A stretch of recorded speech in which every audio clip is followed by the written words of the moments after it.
ठेवली नाही, सोन्याची होती ठेवली नाही, आणि कदाचित नाही ठेवली तेच बरं झालं. सोन्याची नगरी ठेवली असती तर आता अडचण झाली असती. म्हणजे सोन्याची नगरी बघायला जर लोक गेले असते तर तसेच परत आले असते का, मला सांगा. तसेच परत आले असते का, की तिथली एखादी वीट घेऊन आलो असतो प्रसाद म्हणून, घेऊन आलो असतो की नाही, घेऊन आलो असतो. भगवान परमात्मा द्वारका नगरीतल्या लोकांना काला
चला बड़ो गाये गाये, चला बड़ो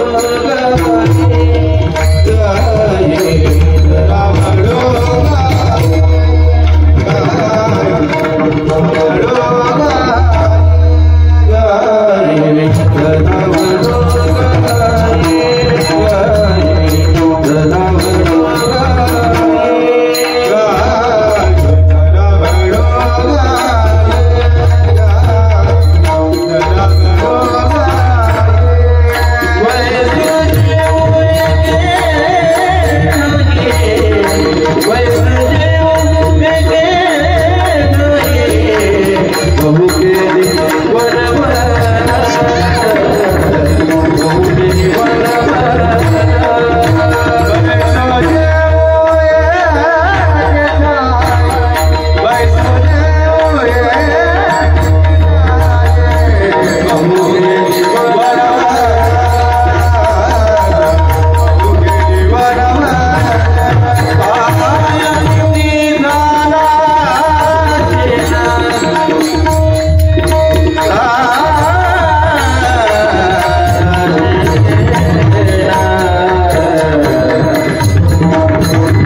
भगवान परमात्म्याच्या चरित्राचं चिंतन करणं आजच्या कीर्तनाच्या काल्याच्या कीर्तनाची मर्यादा आहे. थोड्या वेळात आपल्याला परमात्म्याचं चरित्र श्रवण करून आपल्याला थांबायचं आहे. आपल्या सगळ्यांच्या ह्या प्रसन्नपूर्वक अंतःकरणाने संपन्न होत असलेल्या उत्सवामध्ये विशेष उपस्थिती आज ज्यांची प्राप्त झालेली आहे. आपले सन्माननीय आमदार राजेशजी मोरे साहेब आपल्यामध्ये उपस्थित झालेले, त्यांचे व्यासपीठाच्या माध्यमातून सहर्ष स्वागत करतो. आमदार साहेब, ह्या आगासनकरांचं एवढं प्रेम आहे, दरवर्षी 15-20 मिनिटं हारातच निघून जातात. आणि या आगासनच्या कीर्तनाला येत असताना सकाळी मी 2 भाकरी जास्तची खाऊन येतो. नाहीतर एवढा हार पेलवत नाही की नाही. म्हणजे भाकरी नाही बरं का, नाही तर म्हणाल एकादशी नाही का तुम्हाला, म्हणजे काहीतरी खाऊन यावं लागतं. आई मला कुठे गेल्या, आई मला आजी आल्या होत्या की नाही, त्याने हार घेऊन आल्या होत्या. त्यांनी नुसता हार नव्हता आणला, त्यांनी हार आणले होते आणि 2 बदाम आणले होते. तुम्हाला गरज आहे म्हणे याची. त्यांनी मला ते 2 बदाम भरवले. हार, हे प्रेम आहे. याच्यापेक्षा दुसरं काय? समाज एवढा प्रेम करतो, हे सद्गुरू मोठ्या बाबांची कृपा मानतो आम्ही. आणखी दुसरं काय हवं आहे? अलीकडच्या काळामध्ये सगळं सगळ्याला मिळेल, पण प्रेम देणारी माणसं मिळत नाहीत आणि ते आम्हाला मिळतात म्हणून आम्ही भाग्यवंत आहोत. त्या बाबतीत आम्ही स्वतःला भाग्यवान मानतो. असो, थोडक्या वेळात आपल्याला देवाचं चरित्र पाहायचं आहे. यावर्षी तर डायरेक्टच उघडे केले आपण पडदे, सगळ्यांना पाहता यावं म्हणून एक एक पडदा उघडत चाललाय, तर शेवटपर्यंत सगळे उघडतील पहा. ही आगासनकरांची प्रसन्नता आहे. विठ्ठला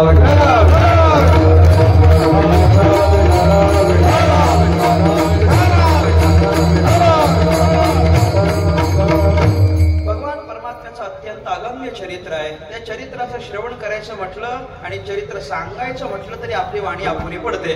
किती किती म्हणून सांगायचं सांगा. देवाचा एखाद दुसरा गुण असता तर सांगता आला असता. हजारो लाखो गुण, हजारो आणि लाखो काय, अनंत गुणे त्याचे म्हणून या. अनंत गुण असलेला हा भगवंत, त्याच्या त्या अनंत गुणांचं वर्णन आपण काय करू शकतो सांगावं.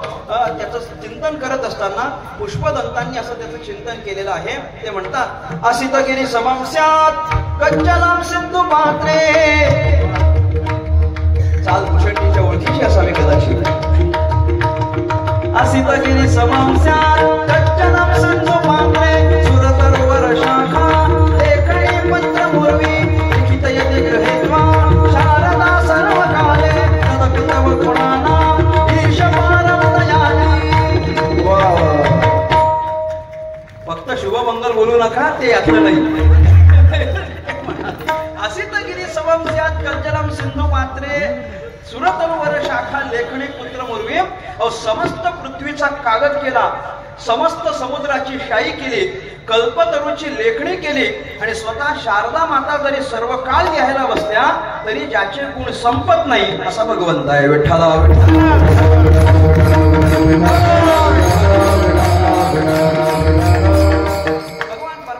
चरित्र अवर्णनीय आहे, पण बालपणीचं त्याचं चरित्र सांगितलं पाहिजे. भगवान परमात्मा वसुदेव देवकीच्या पोटी 8वे पुत्र म्हणून जन्माला येतात. 8वे पुत्र अवतीर्ण झाल्यानंतर देवकी माता भगवंताला सांगते की तुम्ही लहान व्हा. भगवान परमात्मा लहान होतात. आता लहान झालेला भगवान परमात्मा त्याचं ते सुंदर स्वरूप पाहिल्यानंतर नंतर वसुदेव काही सोडेना. वसुदेवानं घट्ट मिठी मारल्यानंतर देवकीनं सांगावं, सोडा सोडा मिठी, लपवा लपवा जगजेठी.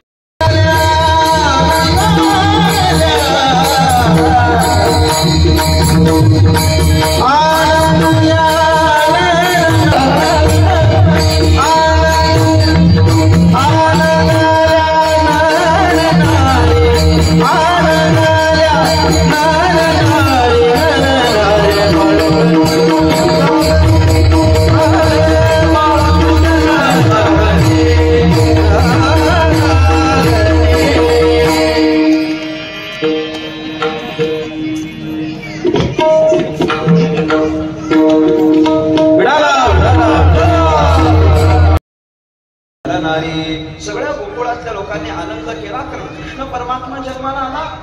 अख्खा आनंद कंद, जिथून आनंद प्रसृत होतो, जिथून आनंद बाहेर पडतो, असं तो आनंद स्वरूप भगवान परमात्मा आला. गोकुळातल्या लोकांना सुख प्राप्त झालं, गोकुळातल्या लोकांना सुख मिळालं, ज्ञान मिळालं, ऐश्वर्य मिळालं, लक्ष्मी मिळाली, अज्ञान पळून गेलं, दारिद्र्य पळून गेलं. या सगळ्याचं कारण काय? बाळकृष्णानंदा घरी आनंदल्या नरनारी. सगळ्याच्या गोकुळातल्या लोकांनी आनंद व्यक्त केला. भगवान परमात्मा लहान असतानाच भगवंताने अनेक असुरांचा नाश केला. काग वगरिठा मारिले बालपणी, अवघी दैत्य खाणे बुडविले. सगळ्या असुरांचा नाश केला. आता भगवान परमात्मा चौर्य कर्म करायला सुरुवात करतात. म्हणजे चोरी करायला भगवंताने सुरुवात केली.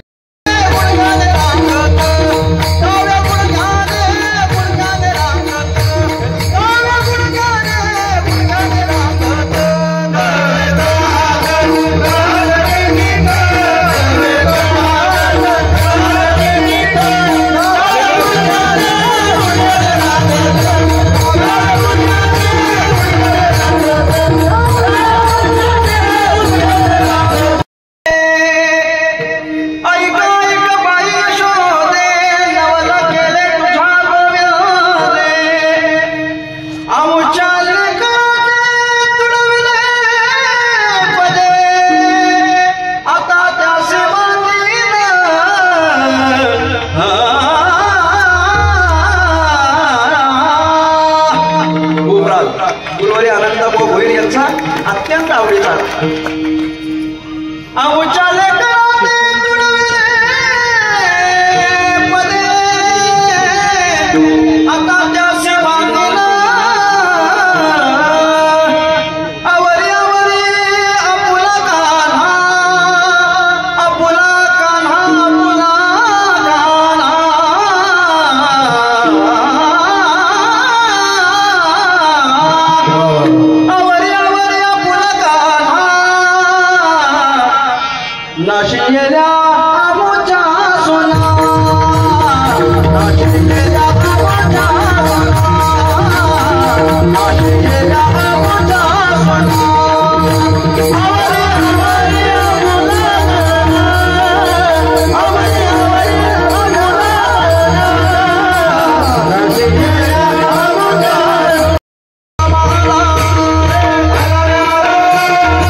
निघाले. कुठं गायी चरण्याकरिता निघाले. सगळ्यांना घेऊन भगवान परमात्मा गायी चरण्याकरिता म्हणून रानावनामध्ये गेला.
हीच त्यांची दिवाळी आहे.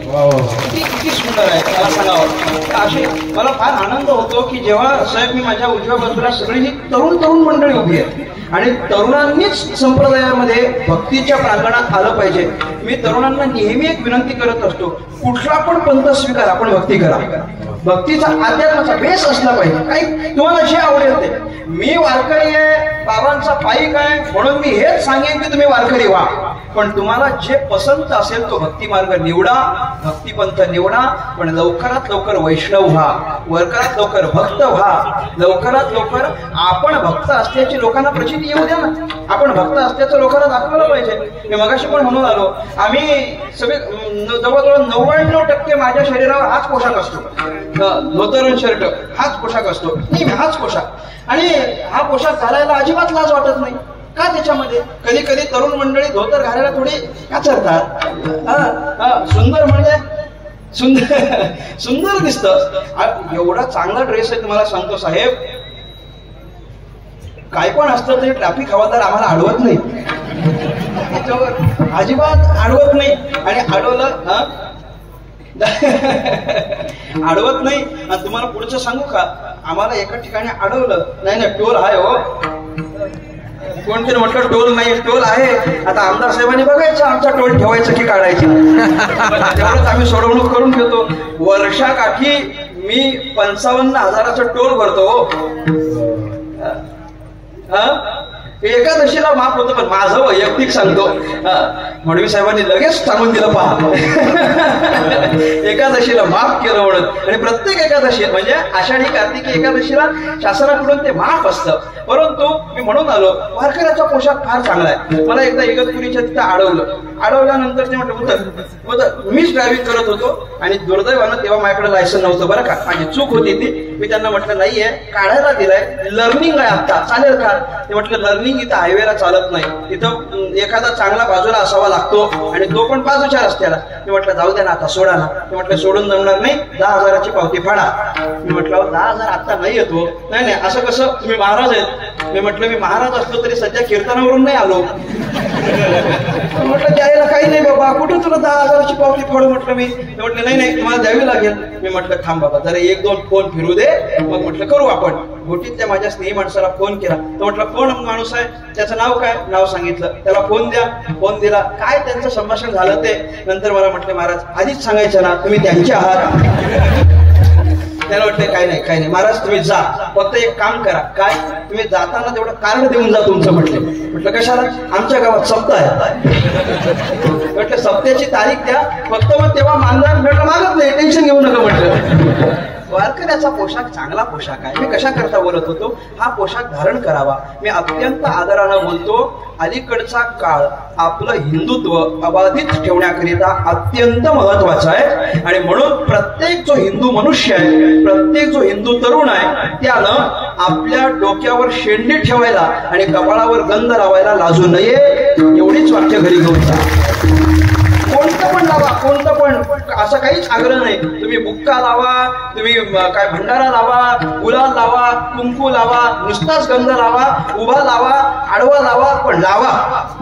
कुठला का होईना गंध लावा. अहो आम्ही हिंदू आहोत, ओळखायचं कसं? समोरचा पंथाचा माणूस आला तर आम्हाला ओळखता येतं की बाबा तो त्या पंथाचा आहे. त्याची वेशभूषा, त्यांच्या शरीराची ठेवण, याच्यावरून आम्हाला ओळखता येतं की तो त्या धर्माचा असला पाहिजे. आम्हाला कसं काय ओळखायचं? आम्हाला ओळखण्याच्या 2च गुण आहेत. आमच्या कपाळावर गंध असलाच पाहिजे आणि आमच्या डोक्यावरची शेंडी असलीच पाहिजे, त्याला लाजू नये. म्हणून मी विनंती करेन, उद्यापासून रोज आपल्या कपाळावर गंध येईल याची सगळ्यांनी जाणीव घ्यावी. आपण सगळेच तरुण मंडळी इथं आहात. किंवा तरुणांचे अनेक आभार, मातृभगिनींचे विशेष करून आभार मानतो. हा सगळाच ज्येष्ठ बांधव या ठिकाणी बसलेला आहे, वारकरी भाविक वर्ग या ठिकाणी उपस्थित आहे, परिसरातील अनेक सन्माननीय मंडळी या ठिकाणी उपस्थित आहेत. याही सगळ्यांचे आभार. समस्त ग्रामस्थ आगासन तुमचे अनेक आभार व्यक्त करतो. अत्यंत प्रसन्नपणे आपण हा उत्सव सुरू ठेवलेला आहे. हरिभक्तीपरायण आमचे भालचंद्र बुवा असतील, राजू बुवा असतील, सदानंद बुवा असतील, ही सगळी मंडळी एकत्र येऊन ही मेहनत घेतात. म्हणजे हीच घेतात असं नाही बरं का, प्रत्येक मनुष्य मेहनत घेणारा आहे. समोर काही चेहरे असतात एवढंच, नाहीतर बाकीचा प्रत्येक मनुष्य या ठिकाणी मेहनत घेतो. या तुमच्या सगळ्या मेहनतीला मी अनेक अभिवादन करतो.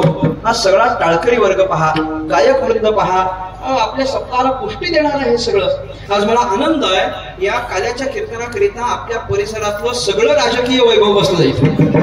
सगळे राजकीय मंडळी या ठिकाणी काल्या कीर्तनामध्ये बसलेली आहे आणि ती आपल्यावरच्या प्रेमामुळेच या ठिकाणी उपस्थित झालेली आहे। आपले सन्माननीय आमदार राजेश बोरे साहेब आज या ठिकाणी उपस्थित आहेत। आपल्या सगळ्यांचं परिसरातलं आवडतं असलेलं व्यक्तिमत्व, माझ्या अंतःकरणात ज्यांच्याबद्दलचा श्रद्धाभाव आहे असे रमाकांतजी मडवी दादा सुद्धा या ठिकाणी उपस्थित आहेत। त्यांचे अनेक अनेक आभार व्यक्त करतो। नगरसेविका दर्शनाताई असतील, आहेत का कुठे माझ्या मागे, आपण माझे आमदार सुभाषजी भोईर दादा सुद्धा या ठिकाणी उपस्थित आहेत। म्हणजे काय म्हणून मी भाग्यवंत आहे बरं का, एवढ्या करताच मी भाग्यवंत आहे। आजी माझी सगळे माझ्याकडे आहेत, म्हणजे सगळ्यांचं माझ्यावर लक्ष आहे असं मला म्हणायचं आहे। सगळ्यांचं माझ्यावर नितांत प्रेम आहे।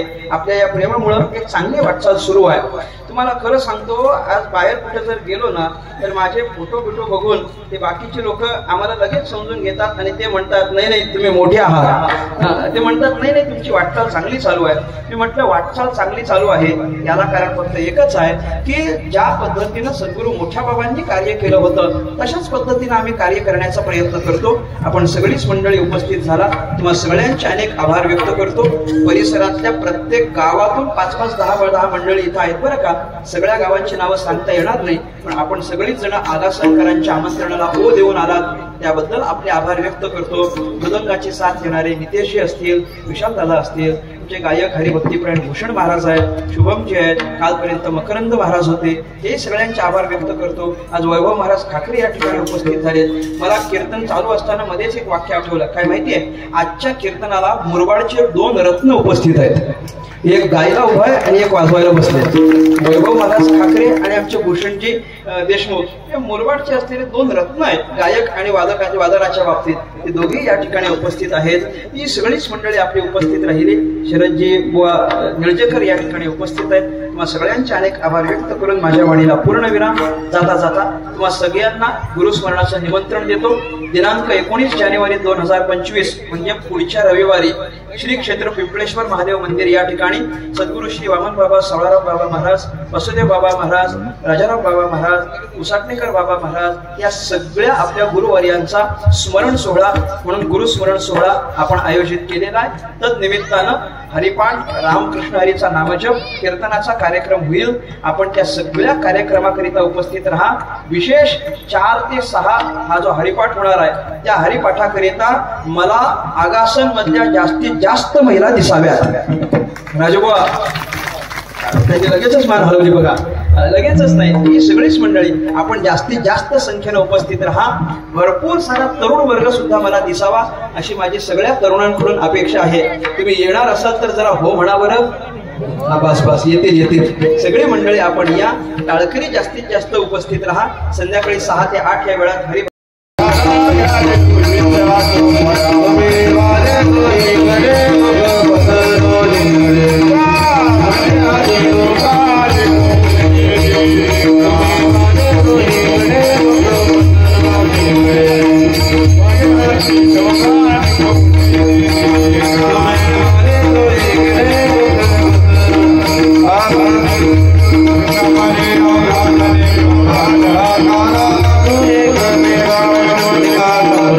Ah,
ज्ञानदेव तुकाराम पंढरीनाथ महाराज की जय. आताच आपले राष्ट्रीय धर्मगुरु रामदास महाराज चौधरी यांचा सत्कार भालचंद्र बेडेकर करीत आहे. त्यांचा स्वीकार करावा.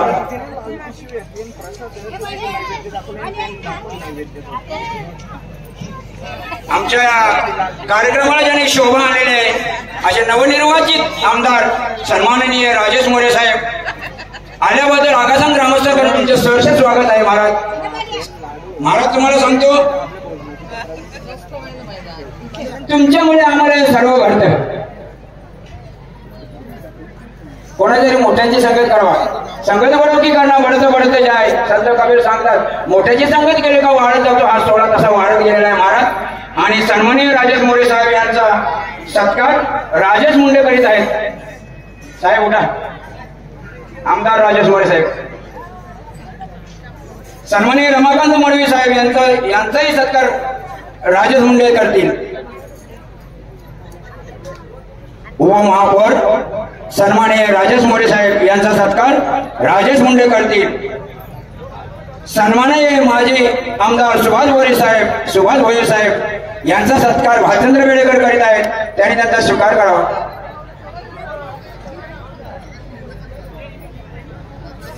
सन्माननीय अमर पाटील साहेब यांचाही सत्कार भालचंद्र बेडेकर करतील.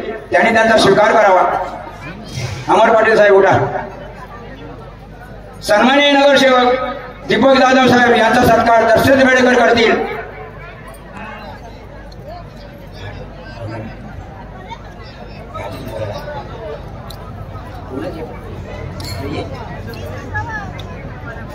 सन्माननीय दर्शना म्हात्रे नगरसेविका यांचा सत्कार स्वाती मुंडे करीत आहेत. त्यांनी त्यांचा स्वीकार करावा. सन्माननीय रेश्मा पवार यांचा सत्कार प्रतिभा सदानंद बेडेकर या करीत आहेत. त्यांनी त्यांचा स्वीकार करावा. आणि सन्माननीय नगरसेवक गणेश मुंडे साहेब यांचा सत्कार शिवाजी म्हात्रे करीत आहेत. त्यांचा स्वीकार करावा. प्रत्येकाने लवकर लवकर या.